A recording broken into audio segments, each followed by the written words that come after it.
calling it an opioid plague. It's a heroin and fentanyl plague. The National Center for Health Statistics reported last month that a record 63,600 deaths occurred in 2016 due to overdoses. Digging deeper into the numbers shows over 20,000 of those deaths were due to a powerful drug, fentanyl, which is coming in from China. All of the fentanyl in America that's here illegally, the synthetic fentanyl, came from China. More than 15,000 were caused by heroin, and roughly 14,500 were caused by prescription opioids. Although it has been known for years that in most cases, the prescription opioid deaths, the victim had multiple other potent drugs on board. So a lot of times, and I've read that when I did a few stories about medical examiners, and they said it's rare for them to find just one drug. They usually find multiple drugs in these OD cases. Okay, so it's typical things: cocaine, methamphetamines, methadone, those type of things, barbiturates, synthetic opioids, and methadone. You can see is right here on this chart, which leads in overdose deaths, followed by heroin, natural and semi-synthetic opioids. That's another big thing that comes in here from China. Cocaine. And I know this has been a big number in New York as well. A lot of people that do cocaine are buying it and not realizing that fentanyl is in there and it kills them. Methamphetamines. And then last on the list, methadone. Drugs involved in U.S. overdose deaths. Among the more than 64,000 drug overdose deaths estimated in 2016, the sharpest increase occurred among deaths related to fentanyl and fentanyl analogs, synthetic opioids, with over 20,000 overdose deaths. Provisional counts for 2016 are based on data available for analysis as of August 2017. It is end of year report. The National Center for Health Statistics note deaths from fentanyl increased at a steady annual rate of 18% per year from 1999 to 2013. And then it shot up 88% from 2013 to 2016. Fentanyl is not routinely prescribed in the outpatient setting because, it's usually prescribed to people that are cancer patients. They're really your biggest ones that take it, for pain.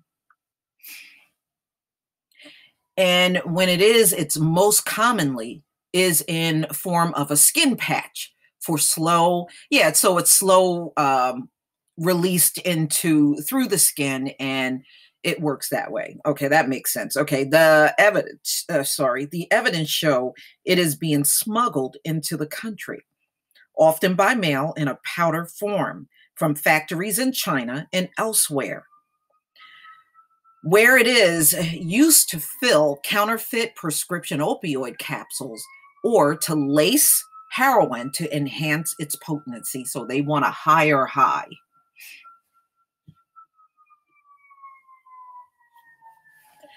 In the case of heroin, the NCHS found that death rate steady from 1999 to 2005.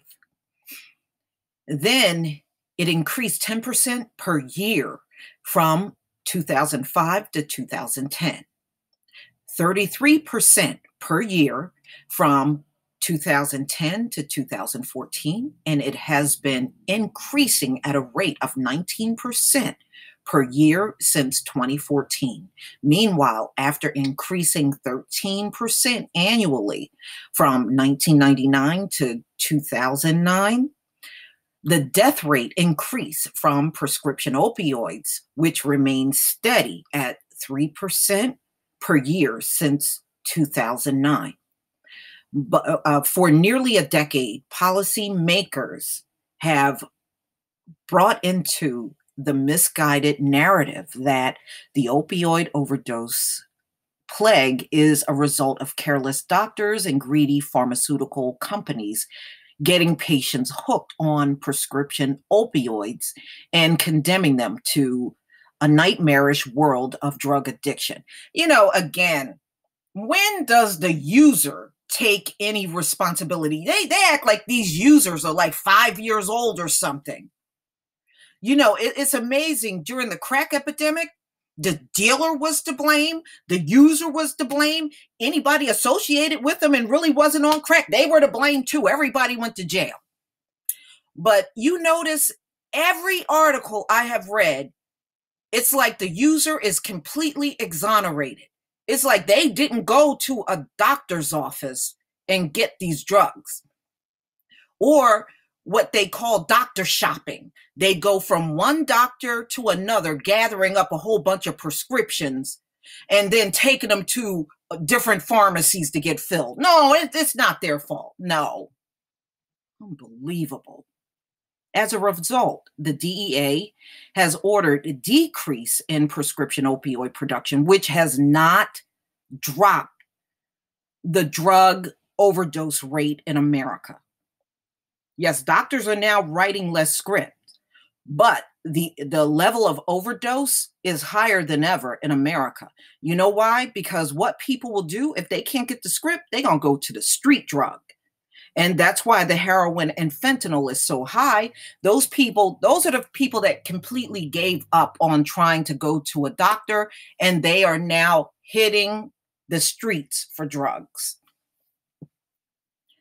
There was a 25% reduction in 2017, and a 20% reduction is ordered for 2018. States have set up monitoring programs that put doctors and patients under surveillance, leading to a dramatic reduction in the prescription of opioids since 2010. In fact, overdose prescribing fell 41% since 2010.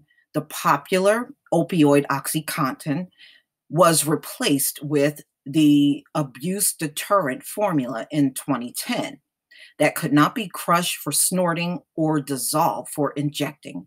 And since then, several other formulations have come online. The focus on the supply and prescription of opioid makes many patients needlessly suffer in pain.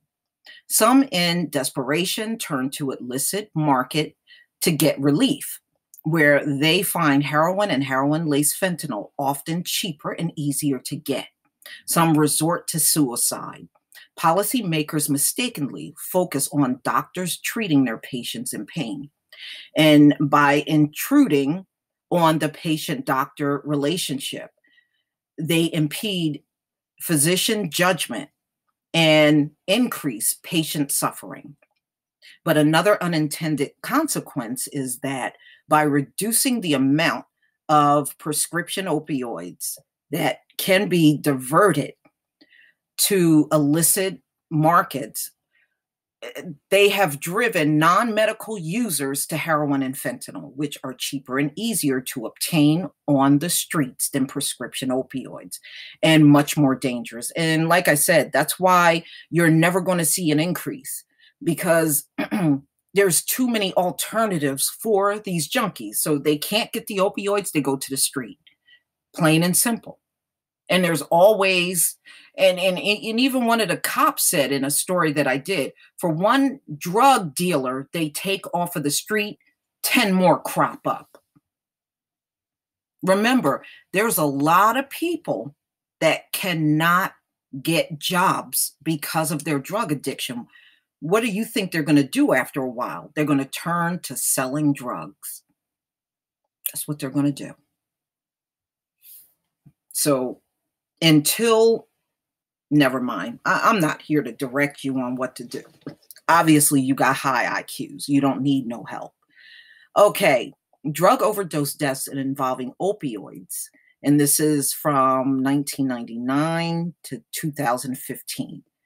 and it's showing you any opioids, which is very high, um, deaths. And then you see the natural and semi synthetic opioids and other synthetic opioids, and heroin is kind of in the middle, and methadone right down here.